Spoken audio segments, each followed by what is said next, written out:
നമസ്കാരം. ഏവർക്കും ഇന്നത്തെ പ്രധാനപ്പെട്ട സ്റ്റോക്ക് മാർക്കറ്റ് വാർത്തകളിലേക്ക് സ്വാഗതം. ഇന്നലെ ഇന്ത്യൻ മാർക്കറ്റിൽ ഒരു റേഞ്ച് ബൗണ്ട് ട്രേഡിംഗ് സെക്ഷനാണ് കാണുവാനായി സാധിച്ചത്. അതിന് രണ്ട് കാരണങ്ങൾ ഉണ്ടായിരുന്നു. ആദ്യത്തേത് ഇന്ത്യയുടെ ഓപ്പറേഷൻ സിന്ദൂർ ആണ്. രണ്ടാമത്തത് ഇന്നലെ രാത്രിയിൽ ഫെഡ് ചെയർമാൻ ജെറോം പവലിന്റെ സ്പീച്ച് വേണ്ടി മാർക്കറ്റ് വെയിറ്റ് ചെയ്യുകയായിരുന്നു. പുതിയ ഇൻട്രസ്റ്റ് റേറ്റ് തീരുമാനങ്ങളെ കുറിച്ച് ജെറോം പവൽ ഇന്നലെ ഫെഡ് ചെയർപേഴ്സൺ സ്ഥിരീകരിക്കുകയുണ്ടായി. അതായത് ഇൻട്രസ്റ്റ് റേറ്റിൽ ഒരു കട്ടും നടത്തുന്നില്ലെന്ന്. പലിശ നിരക്കുകൾ അൺചേഞ്ച്ഡ് ആയിട്ട് തന്നെ തുടരും. ഇന്നലെ വിദേശ ധനകാര്യ സ്ഥാപനങ്ങൾ 2585.86 കോടി രൂപയുടെ ബൈ നമ്മുടെ മാർക്കറ്റിൽ നടത്തിയപ്പോൾ ആഭ്യന്തര ധനകാര്യ സ്ഥാപനങ്ങൾ 2378.49 കോടി രൂപയുടെ ബൈ നടത്തി. ഈ ഹ്യൂജ് ബൈ കാരണം തന്നെ നമ്മുടെ മാർക്കറ്റ് ഇന്നലെ പോസിറ്റീവിൽ ക്ലോസ് ചെയ്യുവാൻ സാധിച്ചു. എന്നിരുന്നാൽ പോലും ഇന്ന് ഗിഫ്റ്റ് നിഫ്റ്റി ഇൻഡിക്കേറ്റ് ചെയ്യുന്നത് ഗ്യാപ്പ് ഡൗൺ ഓപ്പണിംഗ് ആയിരിക്കും ഇന്ന് നമ്മുടെ മാർക്കറ്റിൽ ഉണ്ടാവുക, ഇപ്പോൾ കിട്ടുന്ന ഇൻഡിക്കേഷൻ പ്രകാരം. ഇന്ത്യ വിക്സ് ഇന്നലെയും 0.32% ഉയർന്ന് 19.06 എത്തി നിൽക്കുന്നു. കാരണം പാകിസ്ഥാന്റെ ഭാഗത്തു നിന്ന് ഷെല്ലിംഗ് ഇപ്പോഴും തുടർന്നുകൊണ്ടിരിക്കുന്നതിനാൽ ആണ്. തൽഫലമായി തന്നെ പല ഫ്ലൈറ്റുകളും ക്യാൻസൽ ചെയ്യേണ്ടി വന്നിട്ടുണ്ട്. ഇതിന്റെ ഭാഗമായി തന്നെ ഇൻഡിഗോയും സ്പൈസ് ജെറ്റ് ഷെയറുകൾ ഫോളുകൾ ഇന്നലെ രേഖപ്പെടുത്തി.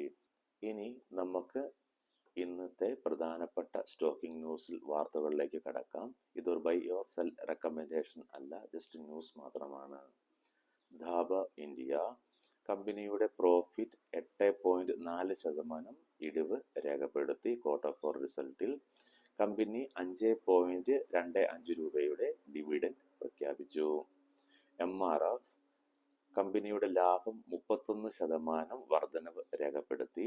229 രൂപ പെർ ഷെയർ കമ്പനി ഡിവിഡൻഡ് പ്രഖ്യാപിച്ചു.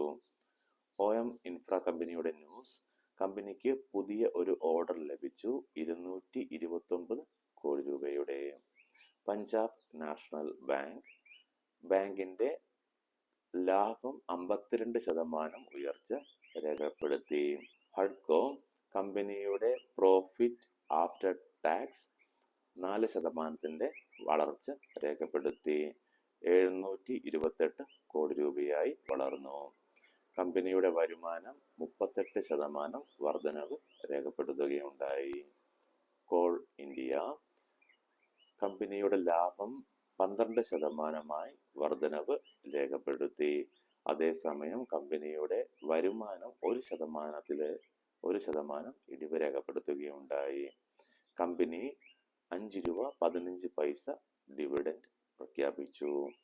സൂസ്ലോൺ കമ്പനിക്ക് പുതിയ ഒരു 50 മെഗാവാട്ട് വിൻഡ് ഫാം പ്രോജക്റ്റിന്റെ ഓർഡർ BPCLന്റെ ഭാഗത്തു നിന്ന് ലഭിക്കുകയുണ്ടായി. BSE Q4 റിസൾട്ടിൽ കമ്പനിയുടെ ലാഭം 362% വളർച്ച രേഖപ്പെടുത്തി. തൽഫലമായി തന്നെ ഇന്നലെ ഷെയർ 8% വർധനവ് രേഖപ്പെടുത്തുകയുണ്ടായി.